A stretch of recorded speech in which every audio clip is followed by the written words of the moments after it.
Everyone, it seems, has a say in the future improvement of education. Politicians, corporate icons, foundations, parents. But what about the students? And what about a particular kind of learner? There's a saying that you've heard, he or she is a visual learner.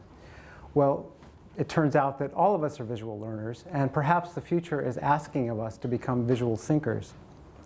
There is a well-respected researcher at Harvard University, Howard Gardner, who has isolated this aspect of the human mind and found that it is just important, perhaps more basic, as the reading and listening we've been doing for the last 200 years in traditional education. Some would assert that, as Ken Robinson, I think, that in traditional education sometimes is teaching nothing more than the skills of a medieval clerk, reading, writing, counting, memorizing texts. These same people might say that our digital natives, today's digital natives, are restless for a reason. This is not a new critique, though. Leonardo da Vinci in his day, after hobnobbing with the nobility, would in the evening go down to the cemeteries and exhume a corpse, bring it back to the studio, dissect it, and draw the bones and muscles.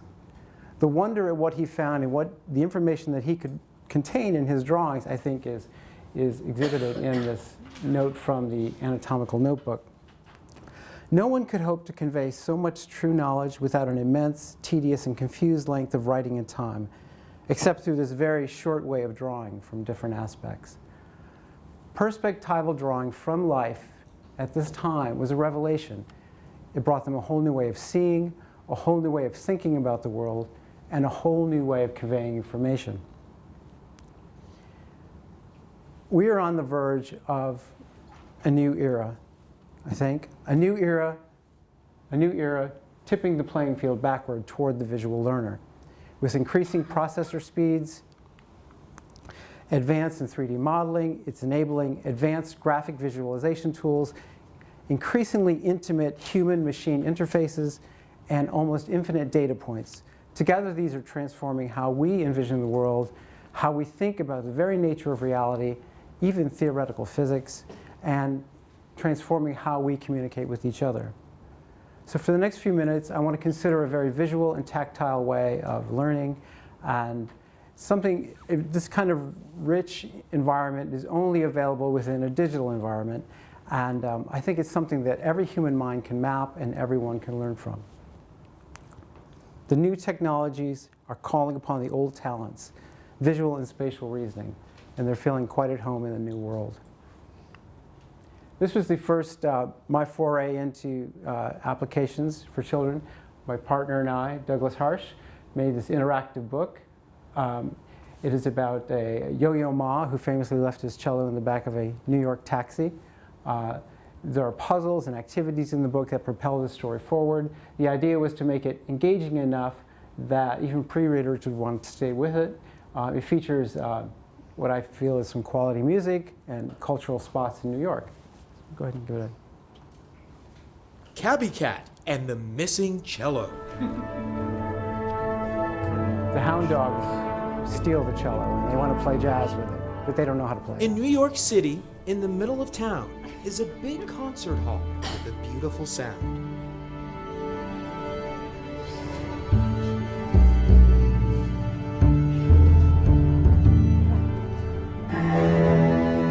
From his perch in the rafters, Cabby Cat grins, and with a mysterious smile, our story begins. Earlier that day, I do not ride with cats. Hey, how about a ride? Gotta run, no time for chit-chat. Yummy, yum, yum. Full Oh, pretzel. no, I couldn't find it all. Yellow and polka dots make me want to run, run, run. What began to fascinate me was the visual delight that a child takes in the computer environment and the tactile sensation that they bring to it as they try to explore it and how that coalesces toward knowledge. One of the first things I ever made as a developer was to put this primitive cube on an iPhone. I was fascinated by it. I kept it in my pocket and played with it for 3 to 4 months. And I just turned it, I showed it to all of my friends. I couldn't get over it. What was interesting to me about that process and that experience was that I wouldn't take a cube on a table, a wooden block, and play with it for that long. I would pick it up, throw it in the air, feel the weight of it, feel I understand it, and put it down. Even if it was a pretty block, I probably wouldn't play with it for very long.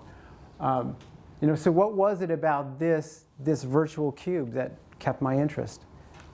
It was idealized, it's abstract, it's perfectly ugly in the Platonic sense, it has no weight, and yet it has a kind of resistance. It defies logic, it's suspended in air, it persists. I turn the phone off, I turn it on, and it's there again. It somehow surprises me, and in that surprise, it develops a magical quality about it. There's a growing chorus of voices that want to bring the arts back to the STEM education in schools. This is the 43rd season of Sesame Street, where they celebrated STEAM. That was after the 42nd season of Sesame Street, where they celebrated STEM. I guess they figured that the children were getting bored, so they brought the arts back. What's interesting to me is that even when the arts are taught in school, it's typically the arts are taught as expression and not as insight. Usually art is taught as a means or as therapy or as style, but rarely are the principles or the toolbox of the artist taught. Studio art is left for the later years and for the specialists, but rarely do you see the principles of light and design and drawing and color and harmony and all of the essential things that help an artist visualize the world, to assemble it, reassemble it, appear. Art is not valuable simply because it improves your math score, although it may do that. Art is valuable because its rich vocabulary enables us to understand the world, hold it in our mind's eye, and then assemble and reassemble it. This is a commission from the City University of New York to illustrate some properties of electrostatic properties of hydrogen and temperature, the phase changes of H2O. Our task was simply to make it engaging. It was embedded in an online lecture, so the professor's comments were surrounding it.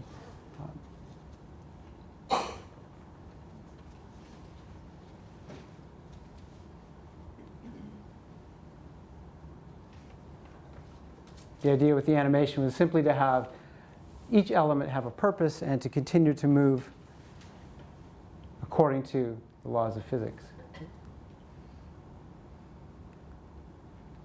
Albert Einstein once famously said that all of his most important and productive thinking was done with the play of imagination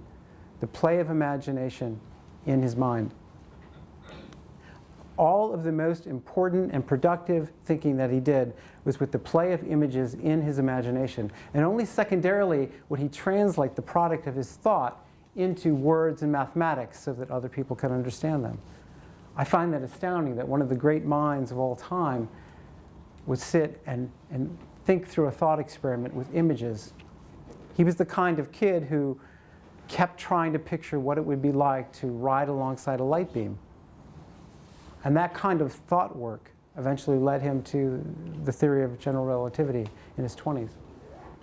Another great visual thinker, Nikola Tesla, sums up his process this way. When I get an idea, I start at once building it up in my imagination. I change the construction, make the improvements, and operate the device in my mind. He goes on in this passage to talk about iterating and testing, all in his mind, all with this imagination, before he ever gets to the paper, the schematic, or the stresses of materials.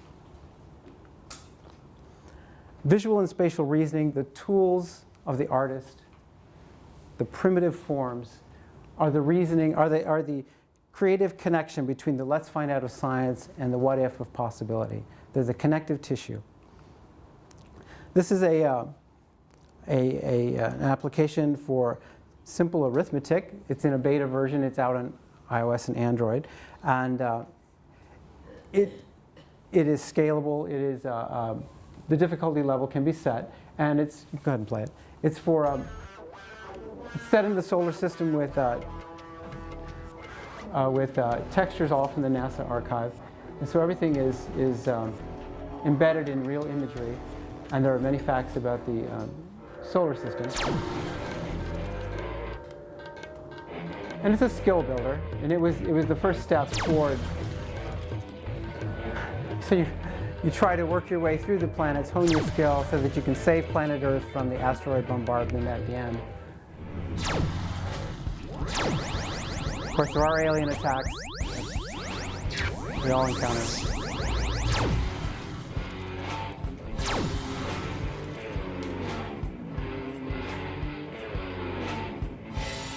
The idea was to make it so visually engrossing that a child would stay with it.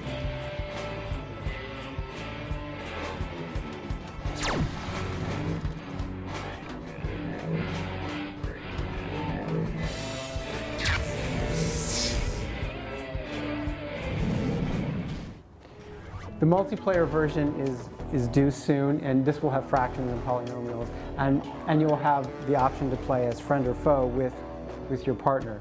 And as you work toward the planet Earth, then you can then leave and go to another system.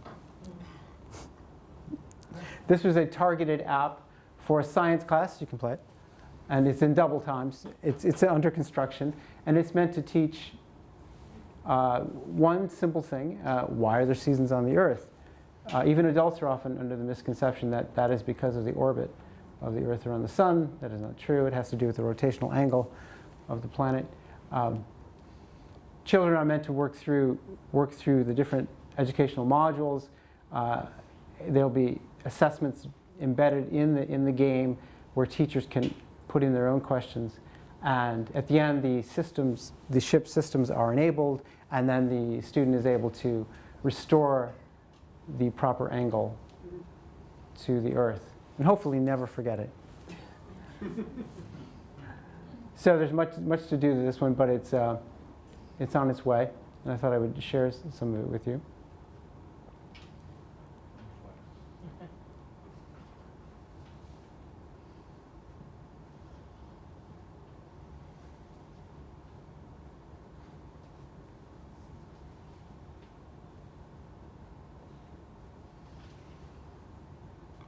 The player will be able to control orbit, control the planet, control rotation here. This is about the direct straight line of light that hits the Earth and how it diffuses through the atmosphere.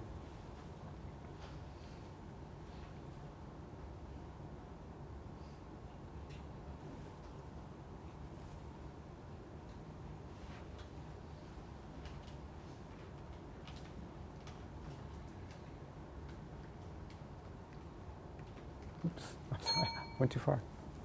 Pushed over. There's a fatal flaw in the gamification movement, and I think it will limit its scale and its usefulness. And that is the idea that goes something like this, that learning is fundamentally dreary, and that we have to make it fun so that kids stay engaged in it. I think that's a misunderstanding of the way that we actually engage the world, the learning itself, the engagement with mathematics is a miracle in itself. The fact that mathematics maps to the real world and transforms it is an astounding feat. I think the makerspace here at the Westport Library exemplifies the way it should be done, and that a young child at 10 years old comes with an idea and immerses himself in a computer simulation where their mind is mapped right into the computer, and they are able to enter the sandbox of their imagination on the computer, manipulate those forms of possibility, and then step out of it, press a button, and manifest that creation into the real world where they can test it against the hard surface of reality. I'll leave you with this thought, perhaps. The newest technologies will seem more like the natural world than the word and number linked technologies. Strangely, the further we move ahead, the more we will learn to feel at home. Thank you.